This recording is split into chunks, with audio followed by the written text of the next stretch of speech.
Olá, bem-vindos a mais uma análise aprofundada aqui conosco. Hoje o tema é fascinante: sistema imunológico. Olá. É um desafio e tanto, né? Com certeza. Imagina só, um exército, as células T, que é até pequeno, patrulhando um território imenso, o nosso corpo. Exato. E buscando invasores, os antígenos, que podem estar em qualquer canto. Como que o corpo organiza essa busca? É isso que a gente vai investigar. Vamos falar de como certas células capturam esses invasores. E o ponto-chave, como elas mostram, como apresentam esses invasores para as células T. Tem todo um jeito específico, usando moléculas chamadas MHC. É um sistema muito elegante, que direciona a resposta certa para cada ameaça. A nossa fonte hoje é um capítulo bem detalhado sobre o complexo principal de histocompatibilidade, o MHC, e como funciona essa apresentação. A missão é entender esse mecanismo e por que ele é tão vital. Vamos lá. Então vamos começar a desembrulhar isso. Perfeito. E olha, a primeira coisa importante é notar a diferença entre célula T e célula B. Ah, sim.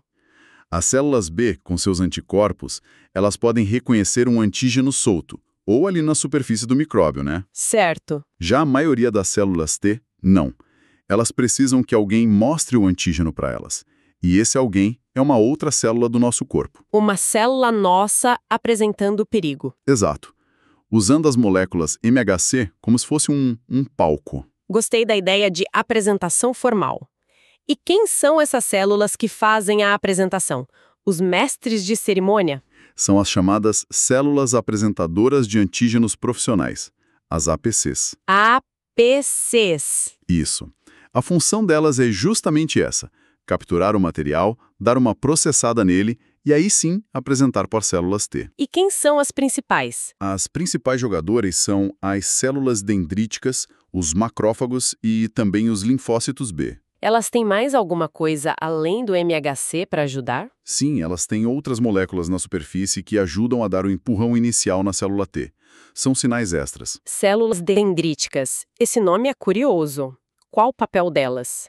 Parecem ser bem importantes nisso. Elas são cruciais, especialmente para começar a resposta imune do zero, digamos assim. As sentinelas. Exatamente. São as sentinelas. Elas ficam em locais estratégicos, sabe? Pele, mucosas, bem na linha de frente. Entendi. Quando elas detectam algo suspeito, um micróbio, por exemplo, elas capturam. E aí elas se ativam.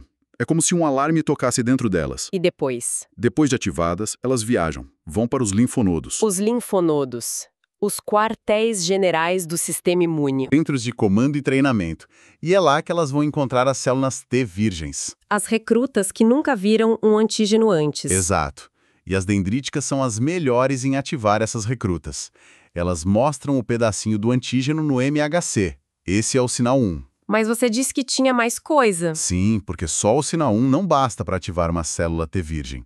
Como a dendrítica foi ativada pelo perigo, ela também expressa outras moléculas, os coestimuladores. Esse é o sinal 2. Ah, entendi. Sinal 1 é olha o antígeno, sinal 2 é atenção, é perigoso de verdade. Perfeito, é isso mesmo. Essa combinação é necessária para ativar completamente a célula T virgem. E isso evita que o sistema reaja a qualquer coisinha, né? Precisamente. Garante que a resposta seja só contra ameaças reais, que foram detectadas pelas sentinelas. E tem mais. O quê? As APCs ativadas também soltam citocinas. São como instruções adicionais. Dizem para a célula T que tipo de soldado ela deve virar. Nossa, complexo. Por isso que vacina às vezes precisa de adjuvante. Para simular esse sinal de perigo. Exatamente. O adjuvante ajuda a ativar a APC para ela dar o sinal 1 e o sinal 2 e as citocinas certas. Garante uma boa resposta. Faz todo sentido. E os outros apresentadores, macrófagos e linfócitos B, onde eles entram nessa história? Eles também são super importantes, mas talvez atuem mais em outros momentos, ou com células T que já têm experiência. Como assim? Os macrófagos, por exemplo, eles são ótimos em comer micróbios, né? Fagocitose. Os faxineiros. Isso. Depois de comer, eles mostram pedaços do que comeram para células T auxiliares, as CD4+. E o que a célula T auxiliar faz?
As APCs ativadas também soltam citocinas. São como instruções adicionais. Dizem para a célula T que tipo de soldado ela deve virar. Nossa, complexo. Por isso que vacina às vezes precisa de adjuvante, para simular esse sinal de perigo. Exatamente. O adjuvante ajuda a ativar a APC para ela dar o sinal 1 e o sinal 2 e as citocinas certas. Garante uma boa resposta. Faz todo sentido. E os outros apresentadores? Macrófagos e linfócitos B. Onde eles entram nessa história? Eles também são super importantes, mas talvez atuem mais em outros momentos, ou com células T que já têm experiência. Como assim? Os macrófagos, por exemplo, eles são ótimos em comer micróbios, fagocitose. Os faxineiros. Isso. Depois de comer, eles mostram pedaços do que comeram para células T auxiliares, as CD4+. E o que a célula T auxiliar faz? Ela, recebendo esse sinal do macrófago, ajuda a turbinar o macrófago. Dá mais força para ele destruir o que engoliu. É uma parceria. Entendi. E os linfócitos B? Eles também apresentam? Eu achava que eles só faziam anticorpos. Eles fazem anticorpos, sim. Mas para fazer os melhores anticorpos, eles também precisam apresentar antígenos. Como funciona isso? O linfócito B tem um receptor, que é basicamente um anticorpo na superfície dele. Ele usa isso para pescar um antígeno específico com muita eficiência. Ah, ele é seletivo. Muito. Aí ele internaliza esse antígeno, processa e apresenta pedacinhos dele na superfície, também para as células T auxiliares CD4+. E para que serve essa apresentação feita pelo linfócito B? Essa interação com a célula T auxiliar é o que dá a licença e ajuda para o linfócito B se multiplicar e começar a produzir anticorpos de altíssima qualidade e em grande quantidade. Nossa, então a apresentação de antígenos é central para tudo, tanto para ativar as células T matadoras quanto as auxiliares e até para ajudar os linfócitos B. Exatamente. É o elo entre a detecção da ameaça e a organização da resposta específica. Ok, entendi quem apresenta. Agora vamos para o palco em si.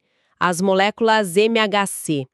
Como elas foram descobertas? Você mencionou que tem a ver com transplantes, né? Exatamente. A história é muito interessante. O MHC foi descoberto por causa da rejeição de transplantes. Perceberam que quando se tentava transplantar pele ou órgãos entre indivíduos que não eram gêmeos idênticos, havia uma rejeição forte. E como descobriram que era genético? Principalmente estudando em camundongos, que têm linhagens geneticamente muito controladas. Eles identificaram uma região específica no genoma que era a principal responsável por essa rejeição rápida de tecidos. Daí o nome, Complexo Principal de Histocompatibilidade. Isto vem de tecido. E em humanos tem outro nome, né? Em humanos, chamamos de HLA, antígeno leucocitário humano, porque foi descoberto primeiro nos leucócitos, nas células brancas do sangue. Mas é a mesma coisa, a mesma região genética. Mas aí descobriram que a função ia muito além de rejeitar transplantes. Isso. Nos anos 60, 70, outros pesquisadores descobriram que a capacidade de um animal responder ou não a certos antígenos proteicos simples também era controlada por genes nessa mesmíssima região do MHC. Chamaram esses genes de genes de resposta imune, ou genes IR. Hoje a gente sabe que os genes IR são os genes do MHC. Então, a capacidade de responder a uma vacina, por exemplo, depende do meu MHC. Em grande parte, sim.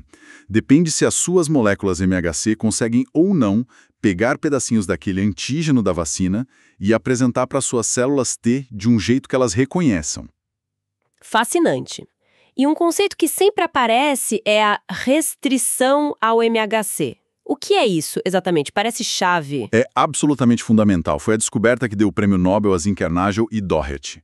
O que eles mostraram? Eles mostraram que uma célula T, por exemplo, uma célula T citotóxica, a CD8+, que mata células infectadas por vírus, Sim. ela só consegue reconhecer e matar uma célula infectada se essa célula apresentar o pedacinho do vírus, o peptídeo viral, usando exatamente a mesma variante da molécula MHC classe 1 que aquela célula T aprendeu a reconhecer lá no timo durante o seu desenvolvimento. Espera, deixa eu ver se entendi. A célula T não reconhece só o pedaço do vírus? Não. E também não reconhece só a molécula MHC vazia. Ela reconhece o conjunto. o peptídeo específico encaixado naquela molécula MHC específica. Como uma chave, o peptídeo, que só funciona na fechadura certa, o MHC. Exatamente essa a analogia. A célula T é restrita ao MHC próprio. Ela só vê o peptídeo no contexto do MHC que ela foi treinada para reconhecer. Que especificidade incrível! E como são essas moléculas MHC? Existem tipos diferentes? Sim, existem duas classes principais com estruturas e funções bem diferentes. MHC de classe 1 e MHC de classe 2. Classe 1 e classe 2. Vamos começar pela classe 1. Ok, pensa na classe 1 como a vitrine de inspeção interna. Ela está presente em quase todas as células do nosso corpo que têm núcleo. Quase todas. Sim, com raras exceções, como os neurônios em algumas condições ou hemácias que não têm núcleo. Mas a regra geral é, quase toda célula nucleada tem classe 1. E o que ela mostra nessa vitrine? Ela mostra o que está sendo produzido dentro da célula. Se um vírus invadiu e está se replicando lá dentro, ou se a célula se tornou um tumor e está produzindo proteínas anormais. Sim. Pedaços dessas proteínas internas são carregados na molécula de MHC classe 1 e expostos lá fora na superfície da célula. E quem é que fica inspecionando essa vitrine? As células T CD8+, as citotóxicas, as exterminadoras. Quando elas reconhecem um peptídeo estranho, viral ou tumoral na classe 1, é o sinal para eliminar aquela célula comprometida. Entendi. E a estrutura dela? É formada por uma cadeia principal chamada cadeia alfa, que é a que tem a fenda onde o peptídeo encaixa, e uma cadeia menorzinha, chamada beta-2 microglobulina, que ajuda a estabilizar tudo. Ok. E a classe 2? A classe 2 já é mais restrita. Ela é encontrada principalmente naquelas APCs profissionais que a gente falou, células dendríticas, macrófagos, linfócitos B. Só nelas? Principalmente nelas. Outras células podem ser induzidas a expressar classe 2 em situações de inflamação, mas as APCs são as que usam constitutivamente. E a função dela? Se a classe 1 mostra o que está dentro, A classe 2 mostra o que foi capturado de fora. Ela funciona como a vitrine do material capturado. Se a célula engoliu uma bactéria ou uma toxina que estava lá fora, pedaços desse material externo são processados e apresentados na classe 2. E quem inspeciona a vitrine da classe 2? As células T, CD4+, as auxiliares ou coordenadoras. Quando elas reconhecem um peptídeo na classe 2, elas se ativam para orquestrar a resposta. Ajudar os linfócitos B a fazer anticorpos contra aquela ameaça externa ou ativar macrófagos para destruir a bactéria que ele engoliu. Entendi a divisão de trabalho. Classe 1 para problemas internos, vigiada pela CD8+. Classe 2 para problemas externos, vigiada pela CD4+. Faz muito sentido. Exato. E a estrutura da classe 2 também é diferente. São duas cadeias principais, alfa e beta, e ambas participam da formação da fenda que liga o peptídeo. E por que a gente ouve tanto falar da variedade do HLA, do MHC humano, que tem milhares de tipos, o tal polimorfismo? Isso é uma das coisas mais incríveis do MHC. Os genes do MHC são os mais variáveis, os mais polimórficos de todo o nosso genoma. Mais variáveis, como assim? Quer dizer que existem muitas versões diferentes desses genes na população humana. Milhares de alelos, como a gente chama. Cada pessoa herda um conjunto de alelos do pai e outro da mãe, e expressa os dois. É uma expressão codominante. Mas por que tanta variedade? Qual a vantagem disso? É uma estratégia de sobrevivência da espécie. Pensa assim, se todo mundo tivesse exatamente as mesmas moléculas MHC. Seria mais fácil para um micróbio, né? Exatamente. Bastaria o vírus ou bactéria aprender a esconder seus peptídeos daquela única forma de MHC e ele poderia dizimar a população toda. A diversidade enorme garante que, como população, sempre vai ter alguém com um tipo de MHC que consegue apresentar bem os peptídeos daquele patógeno específico. A gente, como espécie, está preparado para uma gama enorme de invasores. Que incrível! E onde fica essa variação na molécula? A maior parte das diferenças entre os alelos está justamente ali, nos aminoácidos que formam a fenda de ligação do peptídeo. A fechadura. Isso. Diferentes formatos de fenda vão ter preferência por encaixar diferentes tipos de peptídeos. É uma estratégia populacional brilhante para garantir a apresentação de tudo que é patógeno. Certo. Então temos as APCs, temos o palco MHC classe 1 e classe 2, com toda essa diversidade. Mas os micróbios, as proteínas virais são coisas grandes, complexas. Como elas viram esses pedacinhos, os peptídeos, que cabem na fenda do MHC? Aqui a coisa deve ficar complicada no nível celular. É o que a gente chama de processamento de antígenos. E sim, é uma coreografia molecular bem detalhada, mas a lógica por trás é o mais importante. E as vias são diferentes para a classe 1 e para a classe 2, o que é crucial para direcionar a resposta imune certa. Ok, então vamos por partes. Como funciona para a classe 1? Aquela da vigilância interna, que pega coisa do citosol. Certo. Pega uma proteína que está lá dentro do citoplasma, pode ser de um vírus que está se replicando ali, ou uma proteína defeituosa de um tumor. Sim. Essa proteína primeiro é marcada. Ela recebe uma etiqueta molecular, chamada ubiquitina, Uma etiqueta para quê? para ser enviada para destruição. Essa etiqueta direciona a proteína por uma máquina celular chamada proteassoma. Um triturador de proteínas. Exatamente. O proteassoma quebra a proteína em vários pedacinhos em peptídeos. E esses peptídeos vão direto para o MHC classe 1. Quase. Eles precisam entrar em outro compartimento da célula, o retículo endoplasmático, o RE. É lá que as moléculas de MHC classe 1 estão sendo montadas. E como eles entram no RE? Tem um transportador específico na membrana do RE, chamado TAP. Ele funciona como uma bombinha, um elevador de peptídeos, que joga esses peptídeos do citossol para dentro do RE. Ah, tá. Lá dentro do RE, a molécula de MHC classe 1, que ainda está meio instável, meio mole, está esperando.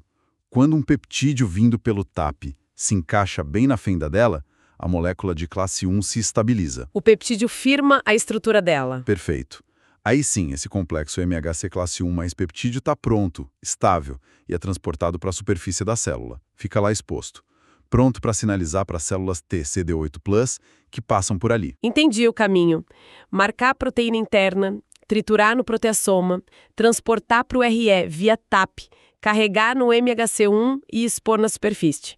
Bem direto. Exato, é a via citosólica. E para a classe 2? Aquela que mostra o que veio de fora, das vesículas. Aí a rota é completamente diferente. O material que foi capturado do exterior, uma bactéria que foi fagocitada, por exemplo, ele não vai para o citossol. Ele fica contido dentro de vesículas. Endossomos, fagossomos. Isso. Dentro dessas vesículas, o ambiente fica ácido. E lá tem outras enzimas, tipo as catepsinas, que são como tesouras que quebram as proteínas do micróbio em peptídeos. Ok, os peptídeos estão sendo gerados dentro das vesículas e a molécula de MHC classe 2, onde ela entra? Enquanto isso acontece, a molécula de MHC classe 2 está sendo fabricada lá no RE, assim como a classe 1, só que tem um detalhe crucial. Qual? A fenda da classe 2, assim que ela é feita no RE, já vem bloqueada por uma outra proteína. É como se viesse com uma capa protetora na fenda. Essa proteína é a cadeia invariante, ou II. E por que essa capa protetora? Para impedir que a classe 2 pegue, lá no RE, os peptídeos que são destinados para a classe 1.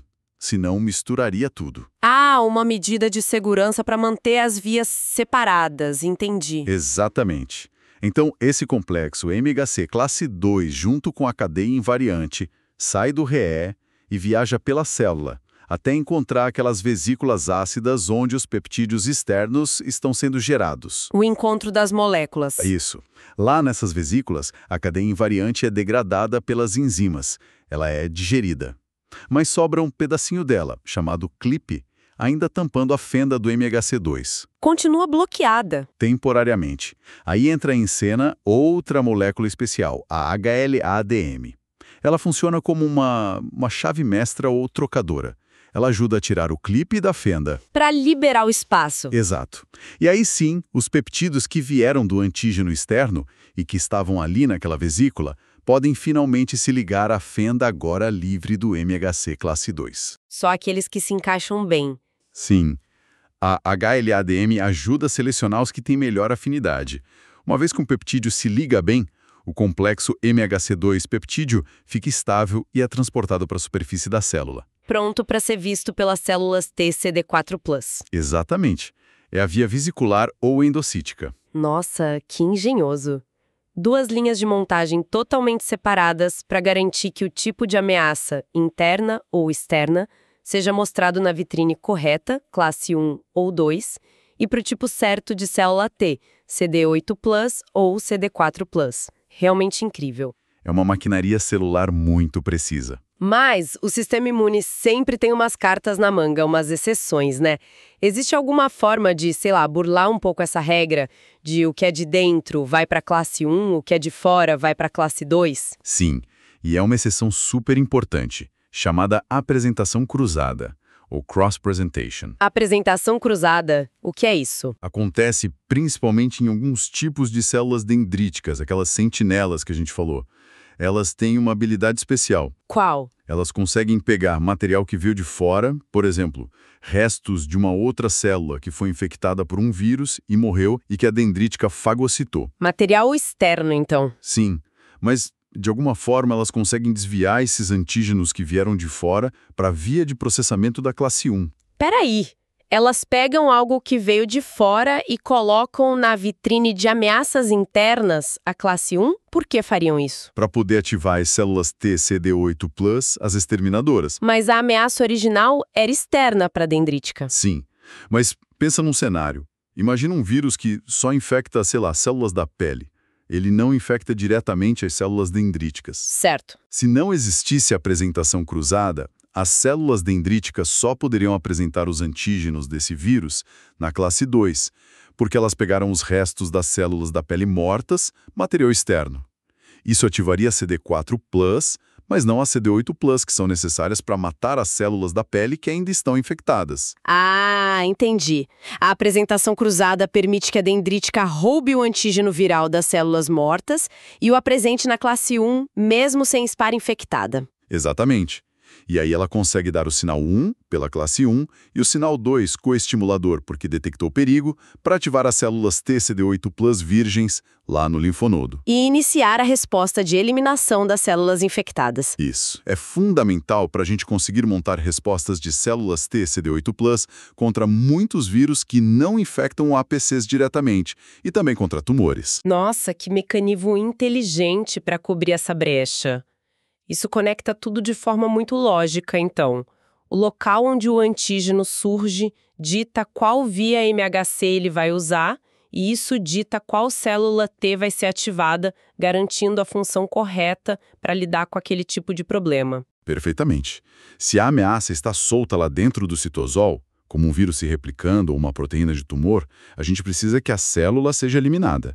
Então, via classe 1, que ativa CD8+, e as matadoras. Faz sentido. Se a ameaça veio de fora ou está dentro de uma vesícula, como uma bactéria que foi comida, a gente precisa de outras estratégias. Anticorpos para neutralizar o que está fora ou macrófagos superativados para destruir o que está dentro da vesícula. E quem coordena isso? As CD4+, ativadas pela via da classe 2. O sistema MHC garante a resposta apropriada para o contexto da infecção. Incrível. É a chave da especificidade e da adequação da resposta imune adaptativa. E isso também explica aquele fenômeno da imunodominância. Porque a gente responde mais forte a alguns pedacinhos de um patógeno e parece ignorar outros. Exatamente. Pensa numa proteína de um vírus. Ela pode ser quebrada em dezenas, talvez centenas de peptídeos diferentes. Sim. Mas só aqueles poucos peptídeos que conseguem se encaixar bem nas fendas das moléculas MHC específicas que aquela pessoa herdou do pai e da mãe é que vão ser apresentados de forma eficiente na superfície da APC. Só os que servem na fechadura MHC daquela pessoa. Isso. Esses são os peptídeos imunodominantes. São eles que realmente vão conseguir ativar um número significativo de células T. Os outros peptídeos, mesmo estando lá, podem não se ligar bem a nenhuma molécula MHC daquela pessoa ou se ligar muito fracamente, e aí o sistema imune meio que os ignora. Então, a resposta é bem personalizada dependendo do HLA de cada um. Exatamente. E isso volta àquela ideia dos genes IR, os genes de resposta imune. Sua capacidade individual de montar uma resposta forte contra um patógeno ou uma vacina depende muito do seu repertório de moléculas MHC. Entendi. E para fechar essa parte das regras e exceções, existem células T que fogem completamente dessa história de reconhecer peptídeo apresentado por MHC classe 1 ou 2? Sim, o sistema imune tem outras cartas na manga, mostrando que a evolução explorou outras vias também. Um exemplo são as células NKT. NKT. Isso. Elas têm um receptor parecido com o das células T, mas elas não reconhecem peptídeos. Elas reconhecem lipídios. Gorduras ou glicolipídios. Gorduras. E quem apresenta gordura? Moléculas parecidas com o MHC de classe 1, mas que pertencem a outra família, chamada CD1. Elas têm uma fenda mais hidrofóbica, adaptada para encaixar lipídios. Que diferente. E para que servem? São importantes na defesa contra bactérias que têm muitos lipídios na parede celular, como a bactéria da tuberculose, por exemplo. Interessante. Tem mais alguma exceção assim? Temos também as células T-gama-delta, gama-delta. Elas usam um tipo diferente de receptor de célula T, não o alfa-beta da maioria, mas um gama-delta. E o que elas reconhecem? É mais variado. Algumas reconhecem proteínas inteiras, outras reconhecem lipídios, outras reconhecem moléculas pequenas que são produzidas em situações de estresse celular. E muitas vezes, elas fazem isso sem precisar do MHC clássico, do HLA. Um sistema de reconhecimento diferente. Sim, talvez uma linha de defesa mais antiga evolutivamente ou mais rápida para certos tipos de sinal de perigo, especialmente em superfícies como o intestino ou a pele. Mostra a diversidade de soluções que o sistema imune desenvolveu. É realmente fascinante ver como um sistema tão central, o MHC, que começou a ser entendido por causa da rejeição de transplantes, na verdade é o grande maestro da resposta imune adaptativa. Ele que garante que as células T certas sejam chamadas para o problema certo. Ele que reconhece o antígeno, o quê, mas sempre no contexto correto da molécula MHC, seja classe 1 ou classe 2, essa é a chave de tudo. Exato. É um mecanismo de vigilância, processamento e comunicação celular de uma sofisticação impressionante. E isso deixa a gente pensando, né? Com certeza. Se o nosso sistema desenvolveu toda essa maquinaria engenhosa para apresentar as ameaças usando o MHC...